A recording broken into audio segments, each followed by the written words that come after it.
o'clock. Why don't we get started? So welcome to 326 miles. We did it. It's hosted by the Ohio to Erie Trail. My name is Tom Biltz from the Ohio to Erie Trail Marketing and Outreach Team. And I'll be the moderator for this evening's webinar.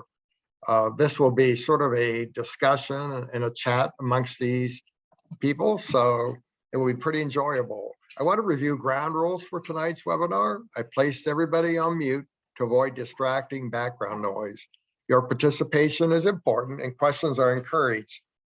We will have someone, that is Jody, monitoring the chat. So any of your questions in the chat box at any time, and we are going to allocate ample time to answer any of your questions. At this time, I'd like to introduce today's speaker, Brenda Ribble, Penny Marshall, Ann and Arbor Lang. So join me in welcoming these guests. Ann and Arbor Lang Arbor first rode a two-wheeled bike at 3 years of age and hasn't stopped since. At 9 years old, she has ridden 3 centuries, 2 of them on the Ohio to Erie Trail. And tonight she's joined by her mother, Annie Lang, and her age is none of your business. Okay. Brenda Ribble. Brenda returned to cycling for fun and exercise when she began helping her oldest daughter train to ride 25 miles in Pelotonia 2014. Her passion was renewed and she began riding as much as she could. Brenda is the board president for Yay Bikes. Penny Marshall is on the board of Columbus Outdoor Pursuitists. She's been riding for the past 5 years and is an employee for the Ohio Supreme Court and is a resident of Columbus. Penny met Brenda in 2017. They have become fast friends and have ridden many thousands of miles together, including the Ohio to Erie Trail in 2020 southbound, and again in 2021 northbound. I guess they're round trippers is what we'll say. So let's welcome the ladies this evening. I thought we'd start our talk today by having each one of you tell us a little about your Ohio to Erie Trail experience. Penny, can you give us a little insight on your ride on the Ohio to Erie Trail? Well, the first one was the first time I think Brenda or I, either one, had done any type of self-supported ride. And we did it in about 4.5 days, which probably wasn't enough time, but we arranged getting to Cleveland by renting a U-Haul and taking our bikes up there, leaving the U-Haul there, and then riding our bikes down to Cincinnati, and then having a family member pick us up when we were done. So, and we were lucky, we had great weather the entire time. So, yeah. Ohio weather is always perfect, isn't it? So Yeah. You never know from day to the next. So That's right, hour to hour. Yeah. Brenda, would you share some of your memories from that trip? You're on mute, Brenda. So.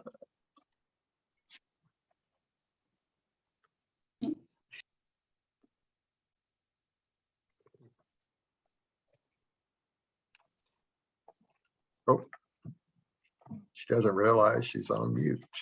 So. It keeps putting me back there you on go. mute. Okay. So yeah, the first time that we did it in 2020, yeah, we did it in about 4.5 days. So we had a couple of kind of long days. So there were some memories associated with a couple of those long days, but we had a really good time, and it was just the 2 of us, and we bike packed the whole time. And then when we did it in the following year, we did it in 7 days with a couple of friends, and we had kind of a combination of bike packing and VRBOing, and we stayed with some people that we had never met before, which was a really fun thing to do. And so yeah, it was just a really good time. We had fun. Great. Arbor and Annie, give us a little insight into your story on the Howard Erie Trail. Yeah, so I think you would actually consider us maybe like section bikers. So we haven't actually done from, coast to coast all in one trip yet. We're slackers. But we have a special place in our heart for the Ohio to Erie Trail. Arbor's very first century, we started at Camp Chase and did an out and back. I actually have to write this down because it doesn't seem right in my memory either. But in 2020, when she was 7, she did her first century out and back from the Camp Chase Trail. And shortly after that, she decided that she wanted to do a point-to-point century. So we did, I drove out 100 miles on the trail towards Cincinnati so that Arbor could ride with her dad, my ex-husband, Andy, from Camp Chase towards Cincinnati, because, why do an out and back when you have to repeat the trail when you can do point to point instead? And then the last chunk we did last October, we went from our house right here in Gahanna and went up towards Cleveland and dipped our tires in Lake Erie and did that over the course of a 3-day bike slack. We're calling it a bike slack packing route, so we can get into logistics later, but that's the Ohio to Erie Trail for us. Oh, great. I like the term coast to coast. That makes it sound more grand, doesn't it? So I guess I'll ask, since you're on right now, Annie, what inspired the two of you to cycle the trail?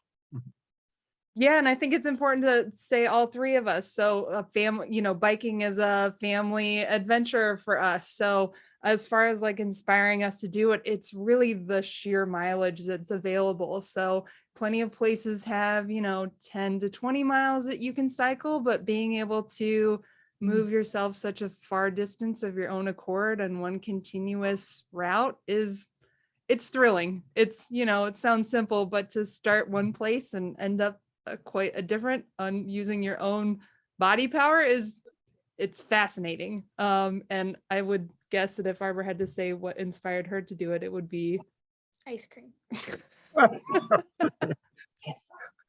Arbor, that's a common thing, by the way. People bike for ice cream. And those who bike for ice cream bike for beer. It's kind of nice that you chose to tour by a family. Do you ride bikes as a family often, or? Yeah, we do. So we've done a bike packing trip on the Gap Trail for a few days.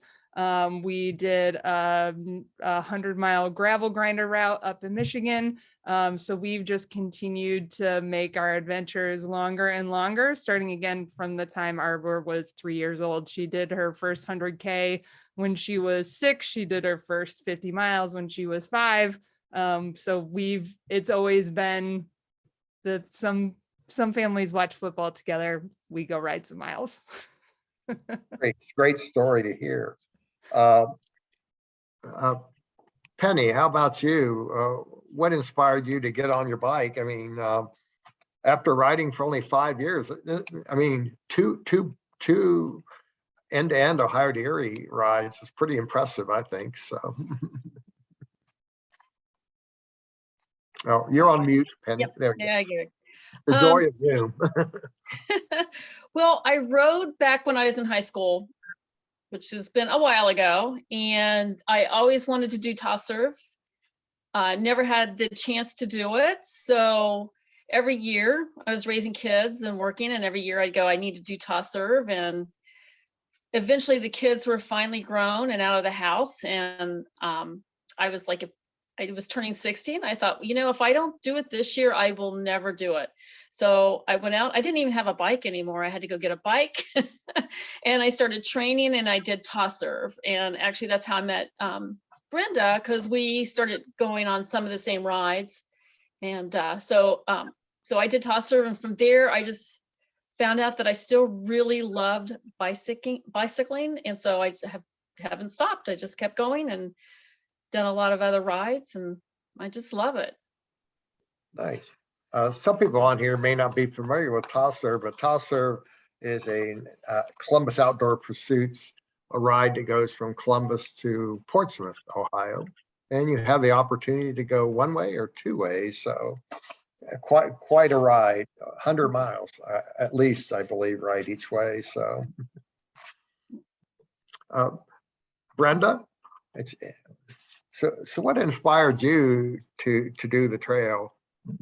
Well, I think the reason that we chose to do it together in 2020 was because of the pandemic, quite honestly, because we had some other trips planned. When Penny and I, got to be friends and started riding, we've been all over to different states doing, organized rides, weekend events, and that kind of thing. And we had been talking about doing the trail, but it just kind of kept getting put off.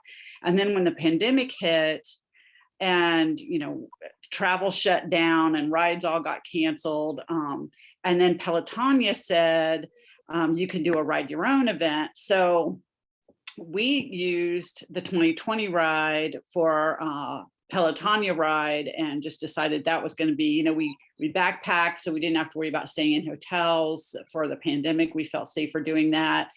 And then we had such a good time doing it, just the two of us. We have some other lady friends who ride with us, and some of them wanted to do it, and they really pushed us to do it again in 2021. And we kind of adjusted our 2021 ride a little bit based on things that we had learned after the 2020 ride.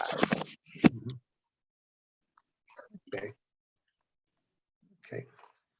I know it sounds like many of you have cycled other long distance bike tours. I mean, but it also sounds like you all have, like I would say, a moderate amount of experience with that to tackle 326 miles. Was this the longest tour? That I'll just open it up to all of you. Is this the longest bike tour you've been on? So I did GOBA in 2019, which is a week-long event that's put on by Columbus Outdoor Pursuits. And that was really fun, but otherwise it was the longest continuous event of that many days that I had done. Okay. So I have it on video as proof. Arbor said this, so this was Arbor's longest ride, but she said this is not the hardest thing I've done. oh wow. So, I think it's all relative. Okay. So one thing I'm always curious, because I bicycle tour, and so I'm always curious about what do your typical days look like? Everybody has a different style, so I think the listeners would like to hear what did your typical days look like? I'll let anybody chime in there. So. Well, for us, it just kind of all depended on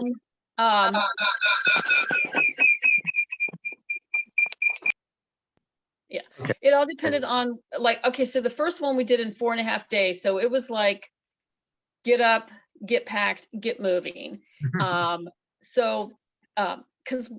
we wanted to make sure that we could get it all in and get it finished in the time that we had allowed. So that was a little different. The second time we did it, it was really nice because we allowed time to like really enjoy the little cities along the way, and in the morning with breakfast with the other girls, and in the evening. It just was a really nice way to do it, allowing ourselves 7 days. So it just kind of all depends on how you plan on doing it. I know people have done it like in 3 days. So I prefer to enjoy it and only do like 50 to 65 miles a day. I preferred that over doing we had days up to like almost 100. So when you're carrying all your gear, it gets to be a lot, but it was still really fun. It was quite the adventure the entire time.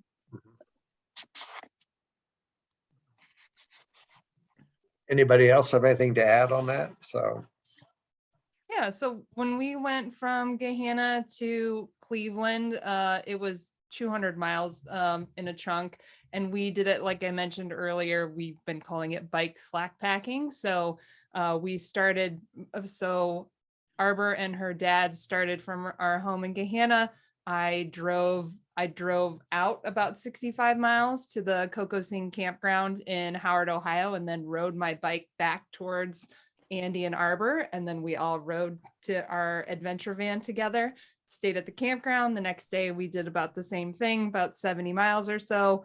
And Andy drove our van out ahead of us and came back to meet us. So Arbor, actually, out of the three of us, is the only one that did that whole route continuous, but she's getting tough enough that she's not the limiting factor in our adventures. But the second night we stayed at an Airbnb in Massillon because we knew we would want showers at that point and not just sleep in our van. And then the last day, ending at Edgewater Beach, we actually drove home from there at the end of the day. But so we did a mix of campground and Airbnb, and have just found not adhering to any one prescribed way has been very successful for us. So when we did the Gap Trail, we carried all of our gear. We only stayed at campgrounds, and we were like, you know, it sounds really fun to do a bike packing trip. We only want to half make the lodging the hard part.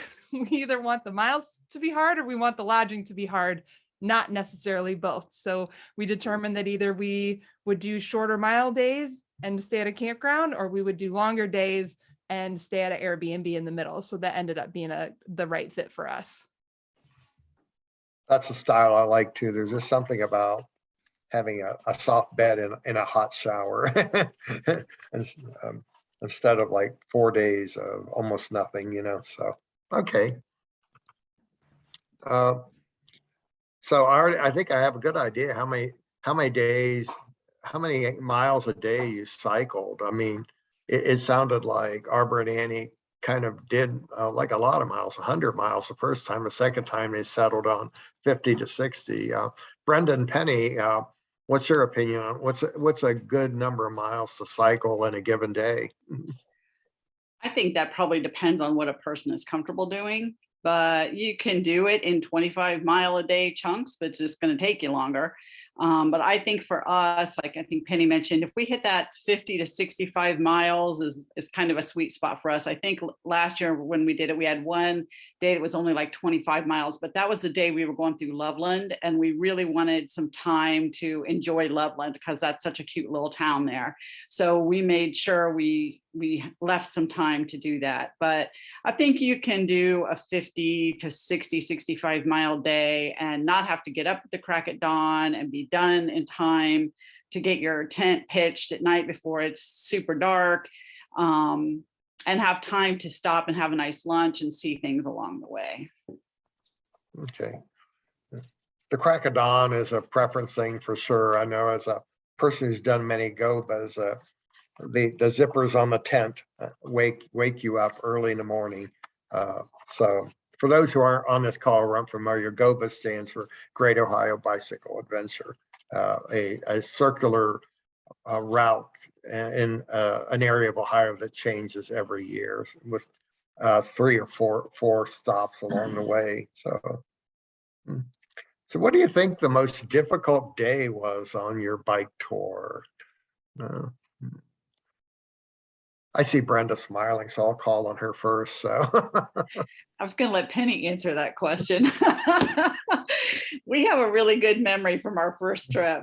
Yeah. It was about an 80-mile day, and we were going to spend the night at the Kokosing campground, and we were coming from the north. And I had done just a Google mapping of how to get to the campground from the trail. And let me just tell you, if any of you are going to do that, do not follow what Google Maps tells you, because it put us on this basically gravel road that was very hilly at the end of an 80-mile day trying to get to the campground. And I second this tip. we almost did not make it. We did a lot of bike pushing. We couldn't even pedal down the hills because it was such loose gravel. It was very scary. And we felt really good when we got to the campground. So yeah, that was a difficult day for sure. And my advice too is like that. Yeah. Often memories like that make a tour. Actually, it's something. Okay, Penny, do you have something to add? So I was just going to suggest, like, if you're not really sure how to get to a campground off of call the people who are running the campground, because when we got there, we asked the lady who ran the campground, and she's like, oh no, go back to the trail this way. And it was so easy. Like it was unbelievably easy.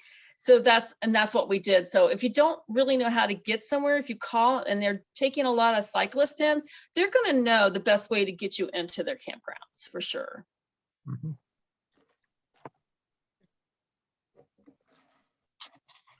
So we've heard now the most difficult. So my other question then is, what is your favorite memory of cycling these miles on the Erie Trail? So does one thing stand out more than another?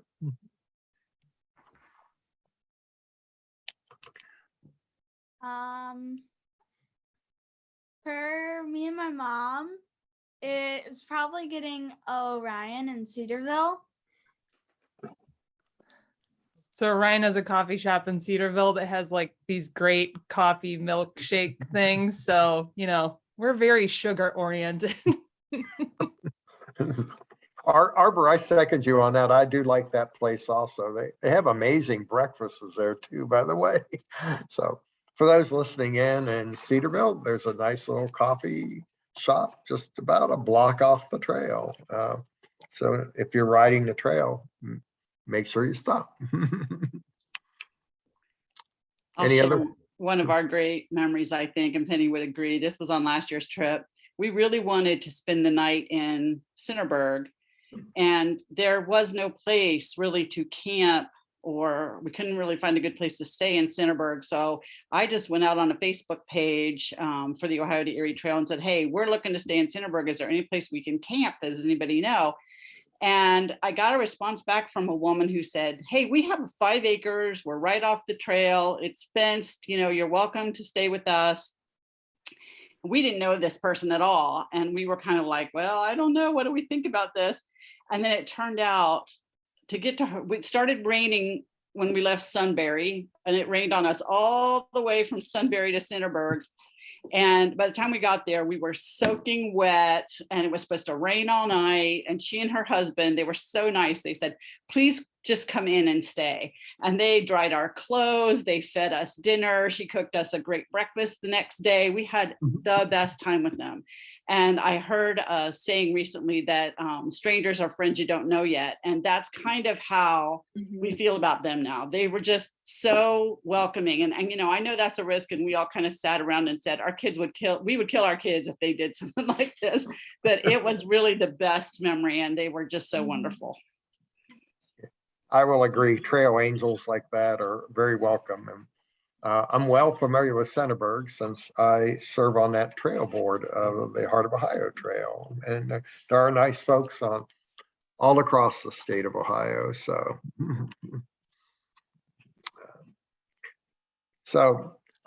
And I guess the question, your question leads me into the next question, because when I do bike tours, I always seem to run into a certain interesting person. Is there anybody that sticks out in your mind that you've met on these tours? Anybody want to talk? Or? Well, this summer too, this past summer, that was the one thing I was going to say that I really loved about the trail on both trips was a lot of wonderful people along the trails. Just really wonderful people. And then when we got to Cleveland, we got a little turned around, and we just, with the maps and we just couldn't figure it out. And so we asked this young man, you know, how do we get, you know, where's the trail go from here? How do we get back down? And he's like, you know what, I'll just take you.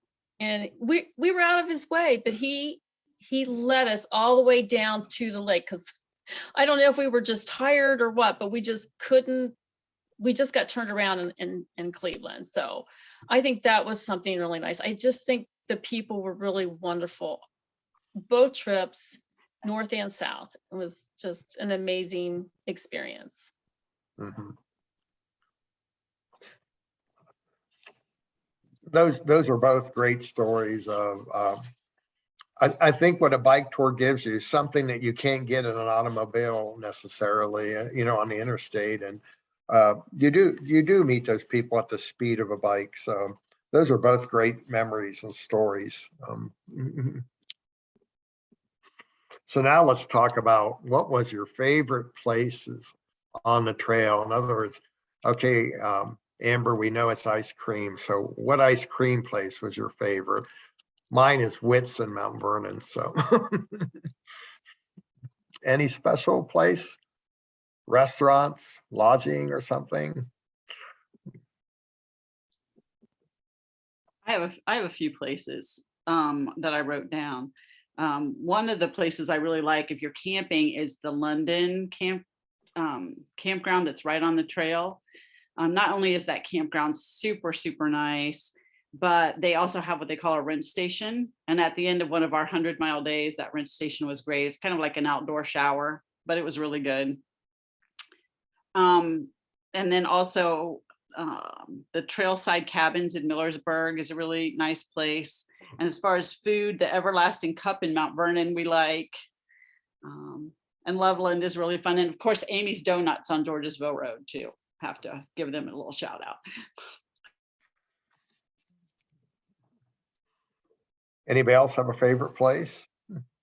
Oh, Purple Monkey's got to be up there too. I think we've smashed probably 10,000 calories worth of pizza a piece at Purple Monkey, although they recently stopped serving ice cream. So I don't know if they're gonna, I know, apparently I was giving one of the workers like a tennis elbow. So we'll try and be empathetic, but you know, calories, ice cream, top priority, Purple Monkey.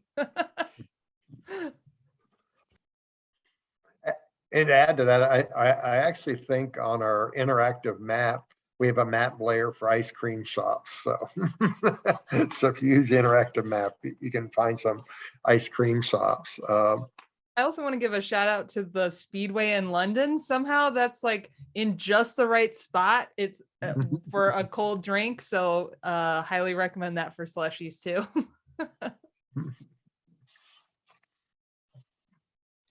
If you're ever there at the right time, London Coffee Peddler is also great. Yeah. Only early in the morning, though. Okay. So what did it feel like when you reached either Lake Erie or the Ohio River? I mean, what kind of emotions did you have? I'm sure you all took selfies, you know, so anybody want to share what it felt like completing the trail?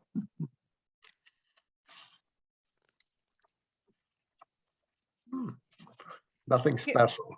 Go We ahead. can go first. So when we got to Lake Erie from the Columbus area, we had a similar experience, like kind of getting turned around in that last bit in the trail. So like, I would love to say it was like the pinnacle of the day, but I think it was anticlimactic compared to being like, yeah, we got lost. And they were like, oh yeah, the lake's here, but we got lost.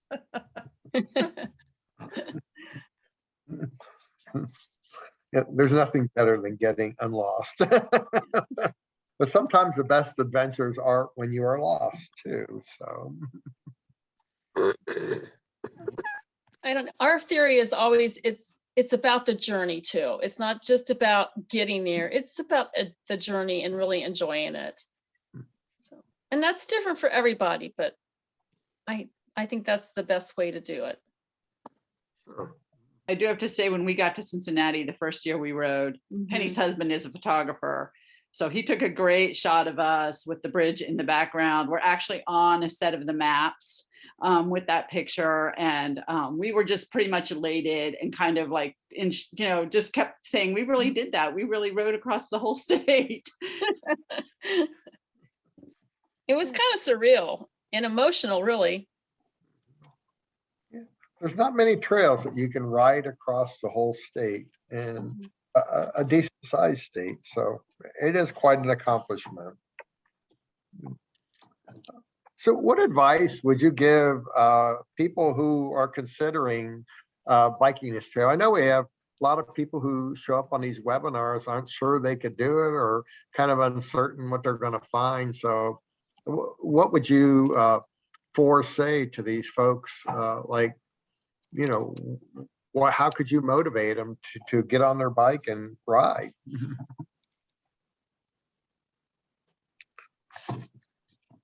Well, first of all, I'm just going to say the fact that you are talking to 4 women on this webinar who have done this, that means anybody can do this. You know, 2 of us are 60-ish and 2 are younger, but you know, that just goes to show it doesn't matter what your age is. You just have to, you know, you have to decide to do it, make your plan.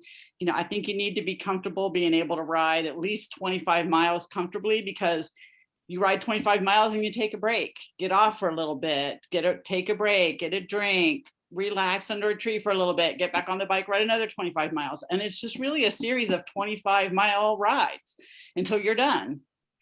So if you can do that, and you know, yes, there are some hills, not very many, but there's one stretch that's kind of hilly, but you know, you can always walk your bike up a hill. Penny and I call that cross training.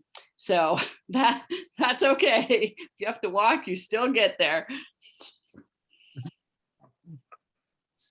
I would say my advice would be to give yourself grace and flexibility. So making sure that you go in with a flexible mindset, that if you think you're going to carry every single piece of food that you're going to get and not stop for drinks except for what you filter, treat yourself from a river, don't box yourself into anything. If you plan on camping the whole time and you decide that you want to stay at a hotel instead one night, if you have that as an option for you, like, no beating yourself up. If you planned on doing a 50-mile day and it ends up being a 20-mile day, that I think making sure that you've allotted yourself that grace really helps take the pressure off of yourself.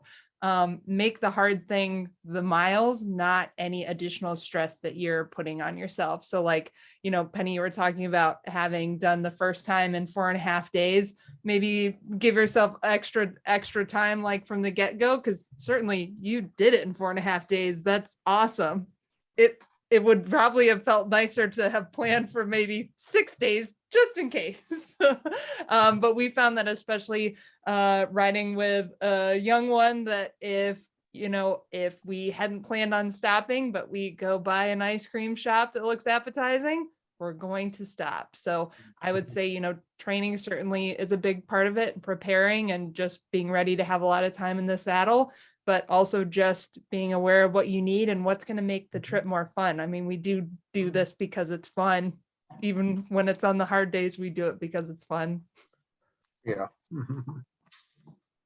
Great advice. I think both of you had it right. You know, it's flexibility, and it is what it is, and you're going to have fun. And like I've said this earlier, sometimes the best day is the day that didn't turn out as expected. So would you do it again? Oh, yes. Well, listen to her. 100% yes. Yeah, I'd go next week if I could. Loved it. Yeah. So why would you say that? I'm kind of interesting, you know, so. Just the whole thing is such an experience. You're powering yourself. It's just being, you know, just the whole thing. And then what you get to see while you're on a bike, you really get to experience Ohio, not just visually, but you hear it, you smell it, you taste it. It's just a great way to see our state. And really, honestly, we have a beautiful state. Like it's gorgeous. Like, I don't think people realize how beautiful Ohio really is. And if you have just one part of you that wants to do this trail, I say go do it. Even if you have to do it in sections, or if you want to do all of it at once, I'd start planning and I would get it done, because you will not regret it. It is an amazing trail from start to finish. Anybody else want to chime in with an answer to that? So. I just second everything that, you know, Penny just said. It is just so much fun. And part of the fun is the planning too, and figuring out what you need, and, you know, whether you're going to bike pack it or you're going to hotel it or whatever you're going to do. It's just, you know, the whole process is just fun. And even on days when things don't go exactly like you think they're going to go, and it's difficult maybe at the time, at the end of the day, you look back on that and just, you know, we got through it and we accomplished it, and it's such a great feeling. And yes, I would absolutely do it again.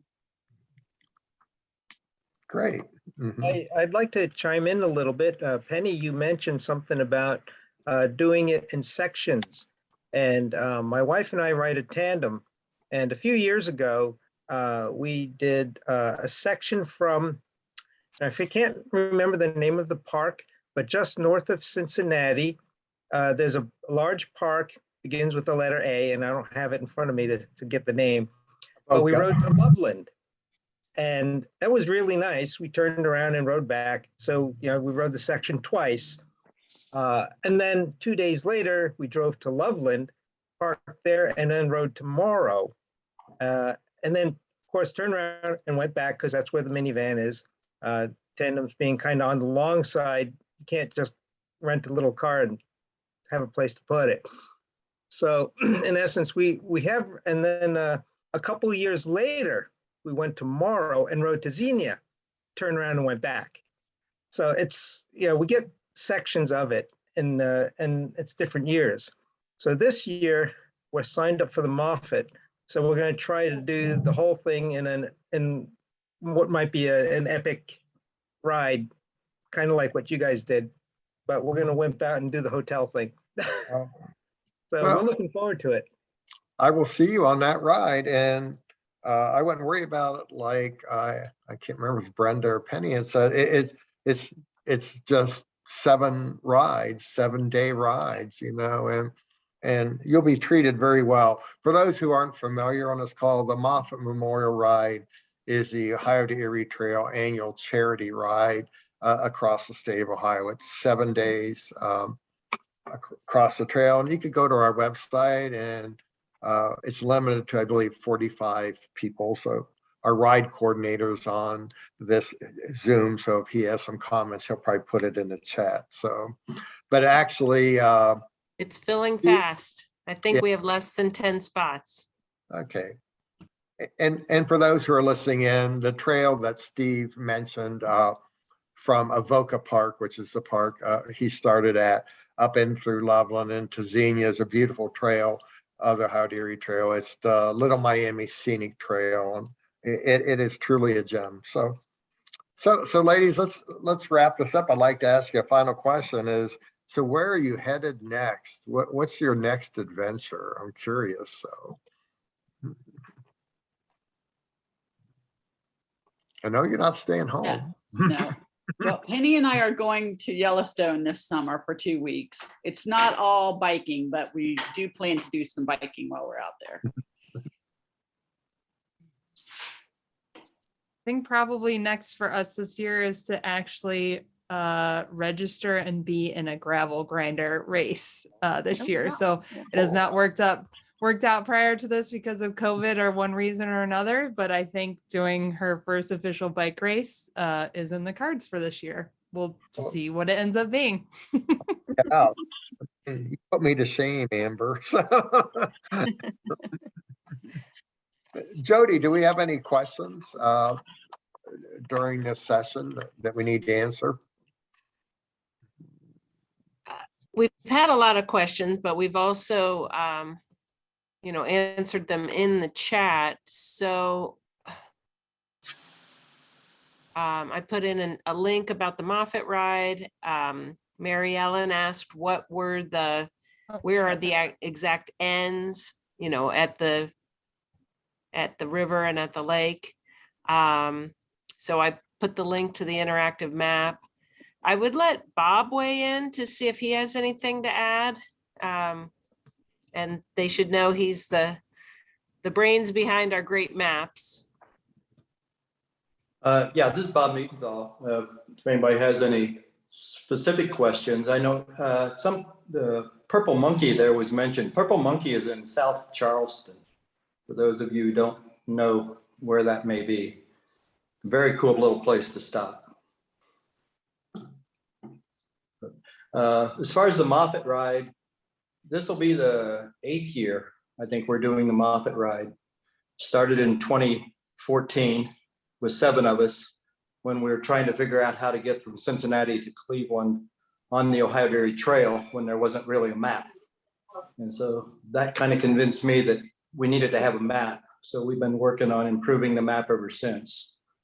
So I think at this point, it's what we really need is people for feedback. If you find something that's not on the map or that's incorrect about the map, we love to get that kind of feedback because things do change out there, especially some of the amenities. So if there's not a grocery store where we say it was, or if there's not something, or if there's something new, we appreciate getting that kind of feedback. And you can just drop a note to Jody at the Ohio Erie Trail email, and we'll make sure it gets on. The next map will be published this fall because we've got 3 nice new sections of trail being built right now. And so next year, or actually if you ride in the fall, you're going to eliminate about 9 miles of streets that will be trail starting in the fall. So it does change every year. So if you ride it every year, like I pretty much do, it does change year to year, and it definitely gets better every year. So any questions anybody has?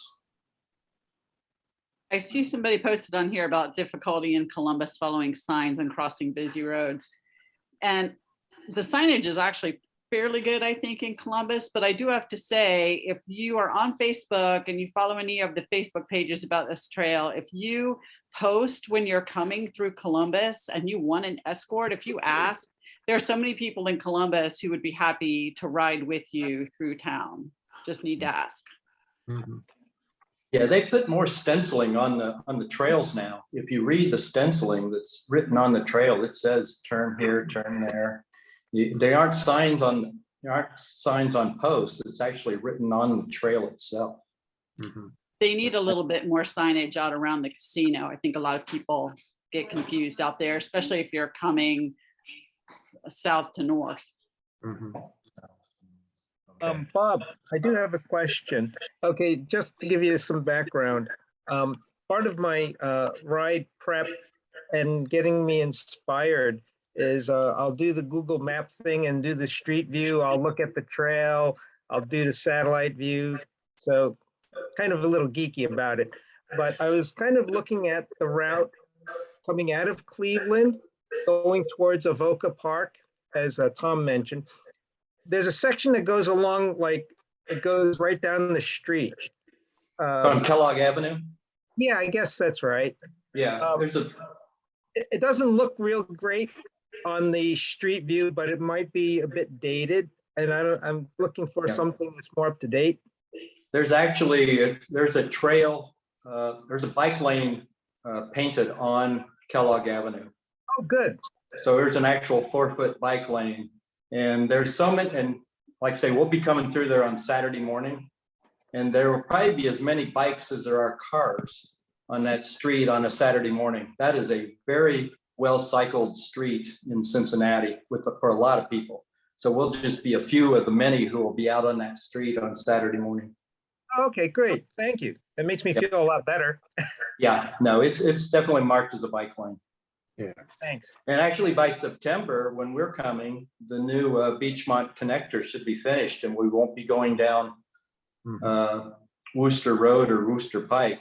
We eliminate that 5 miles of street riding, which is probably the most challenging street in the whole 326 miles is Worcester Road through that industrial area. And that all goes away with the new bridge over the Little Miami River, which should be finished in July. At Okay. least that's their current schedule, is to finish that in July. So we'll be going over, hopefully over the new bridge in September. Okay, so we would cross the bridge to there's a piece of trail that shows up on the other side. Right. I Yeah, guess that's where the we'll Little be Miami close back. Trails. Yeah, that's where the Little Miami Trail starts. And so they're building a $6 million bicycle bridge along Beachmont Levee. And it's supposed to be it was started a little over a year ago, and it's supposed to be finished by this July. Ooh. So that's gonna definitely improve the challenge of getting into Cincinnati, because you won't be on that US highway anymore or that industrial road. That'll all be trail, about a little over 5 miles worth. Thanks, Bob. I'm excited. Good. And an update here in the heart of our Ohio Trail, which I am the treasurer, and I see some of our board members are on this webinar. To let everybody know, we awarded a contract. We only had 1.1 mile and 2/10 of a mile in Licking County, and the contractor's deadline for that is May 15th. We thought it was going to be May 30th, but it's May 15th. So what that will do, it will give you a continuous trail starting on the south in Sunbury, heading into Knox County. So we only had 1.3 miles, but it altogether adds up with some preservation parks of Delaware counties, previously built trails.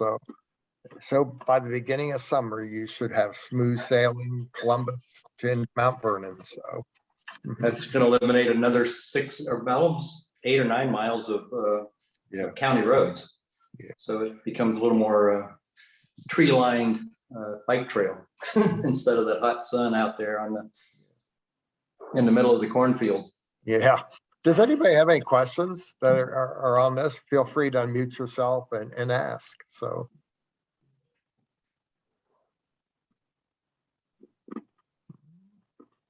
Just on the chat, the question about, is it better to be northbound or southbound? And I would love to hear the answer to that from this group as well, because we haven't done it all in one go about the benefits of going one way versus the other. I kind of preferred south to north. But I just kind of, I found it to be a little easier. I don't know if it's the tailwind or if it was the weather or what, but I liked it. But I think that it's prettier from north to south because it really looks so different coming and going. So I really felt like it was a lot prettier going north to north to the south, but I felt like going south to north riding was easier. So, I mean, either way, it's a great ride. But. That's interesting because I posted just the opposite in my message to the chat. You need to meet in the middle. I think south to north seemed easier because we did it in more days and we had shorter days. But going north to south, I think, because you get the hillier parts over earlier in the week. And then once you get past the hilly sections, it's pretty much flat or downhill all the rest of the way. And you have a nice downhill going, a slight downhill going into Cincinnati. And I do think it's prettier that direction. I just like the view with the river off on your right as you're going down through a lot of that. So, yeah. Mm-hmm. What I'm hearing is we just need to eventually make it a priority to do both. And so I think some people think headwinds are better one direction than the other, but in Ohio, you could get winds from either direction. So I don't think it really, I wouldn't base it on that. It's a headwind from Columbus to heads, Cincinnati, both directions. I'm sure of it. We've done out and backs in the same day. It's a headwind both ways. Feel like a wind vane out there. You always point into the wind. Yeah. But actually, technically, it's the wind is predominantly out of the southwest in Ohio. And so you do, I know last year on the Moffat Memorial Ride, we had tailwinds almost every day of upwards to 15 to 20 mile an hour. You never saw so many smiling people in your life. Mm-hmm. But, no, we essentially had tailwinds almost every day going north. The other slight technical one is actually, if you go south, the hills are slightly steeper coming south than going north. I mean, it's like a half of a degree, but it is. They're slightly steeper hills between Downton and Fredericksburg when you're going south than going north. Okay. Mm-hmm. A good question in the chat was, what's the favorite season to do the trail? I am not a summer bicycle tourist. I love the fall. I love October, mid-October. It's just my preference. My second choice, I like to go in mid to late May. The spring rains are about done. So that's my opinion. Anybody else want to weigh in on their favorite season? So. As far as the Moffat ride, we do the Moffat ride in September because that's supposed to be the driest month of the year. Sure. Unless you have a hurricane show up. That happened. It's only happened one time out of the 8 years we've done it. Another question we had was, most people do go from Cincinnati to Xenia. And the individual said, that seems like a little too much miles for me. But I'll tell you, I've went with Bob on these memorial rides three times, I think, or three. With three, I did it in one, well, somewhere in there. And I can tell you that just about everybody finishes before, like by 4 o'clock or so. And there are people that are stopping in Loveland to eat and do whatever. And as mentioned earlier, you can just break the ride into like 2 shorter rides. But I would say it's a beautiful part of the trail. It's a trail that's in beautiful shape. It's slightly uphill, but it's pretty easy to cycle. And there are some places in between, like Morrow would probably be a candidate, but I don't believe there's any hotels in Morrow. But Waynesville is about the only place you're going to find a hotel or a campground, which is, some people stop in Waynesville, which is there at Corwin.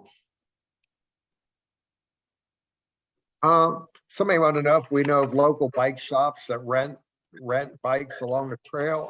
I don't know that answer. The main bike, the main bike rental that I know of is in Loveland.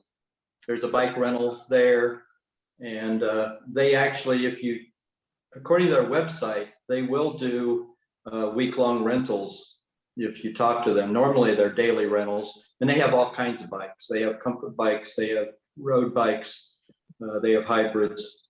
But that's, I know a couple of other folks, 50 West used to rent bikes, but with the bicycle shortage right now in the supply chain, they've stopped renting bikes. And I think that's true of a number of places. I don't know what Ernie does. I don't know if Ernie's bike shop up in Massillon rents bikes or not. He used to, I don't know if he does, Century Cycles and Peninsula rented, but Century Cycles in Cleveland, I believe it's in Rocky River, would be closer to the Cleveland terminus. So if you look up Century Cycles, they used to rent bikes in the Cleveland area, and I can't think of another place in Cleveland right now that would rent. So, but I guess I'd be concerned of it if I wanted to rent a bike and ride it for 7 days. That would be a challenge for me. I know. I'd need something I'd been on before I got on a bike I rented for 7 days. Yeah. Another question we had, does it matter where you buy your trail maps from? So no, it doesn't. We have some bike shops along the trail that are friends of the trail that sell the maps, and you can get them mail order from the Erie Trail website. So it doesn't matter. It's probably, if you're not happen to be in some of those vicinities of the local bike shops, and we mail them out pretty quickly from the trail. So, But I was going to say, make sure you're getting a current version. yeah, We have a 2021 is our most current, right? yeah, Right. yeah. I was gonna tell you guys too, like Cincinnati all the way to Xenia, there actually is a little hotel right on the trail in South Charleston, and they cater to the bicyclist. And it's very nice too. So if you're looking for a place that's not all the way into Xenia, that would probably be a good choice if you're coming up from Cincinnati. South Charleston is way east of Xenia if you're coming from Cincinnati. Am I going the wrong way here? I'm sorry. Yeah. I think I'm you might sorry. be thinking, Yeah. I think you also I might am. be thinking, I think you might also be thinking of Cedar, where Hearthstone Inn is. So it's right on the trail. Yeah, that's what I'm That's thinking. the I'm one I sorry. know, Cedarville, Yeah, that's about 11 miles past Xenia. east of Xenia. Yeah. Yeah. Yeah, I'm sorry. You're right. Yeah. Never mind. Okay. Does anybody else have any questions? Okay, so on behalf of the Erie Trail, I want to thank Brenda, Penny, Annie, and Arbor for presenting tonight. Great discussion and some good ideas shared. I encourage those on this webinar to visit ohiotoerietrail.org, and you can explore more about the trail. take a look at the trail's Facebook page. Look at our Instagram, and definitely go to our YouTube channel. We've posted some good content. This last weekend, I happened to speak at a conference on navigating the trail. We have uploaded that presentation to YouTube. It is also on our Facebook page. The recording of this webinar will be available on the Trails YouTube channel in a few days. And I invite you to join us next month, which will be on Wednesday, March 16th for our next webinar, preparing for your first bicycle tour. So those who are motivated by Annie, Arbor, Brenda, and Penny, this would be one for you. We actually have 2 seasoned bicycle tourists. Each of these individuals have around 40 years of bicycle touring, and they're going to share their experiences and tips and techniques on how to prepare for a first multi-day bicycle tour. The registration is currently open on our Facebook page under our events. And I want to thank you for taking time out of your day, and I hope you can attend a future webinar. Thank you.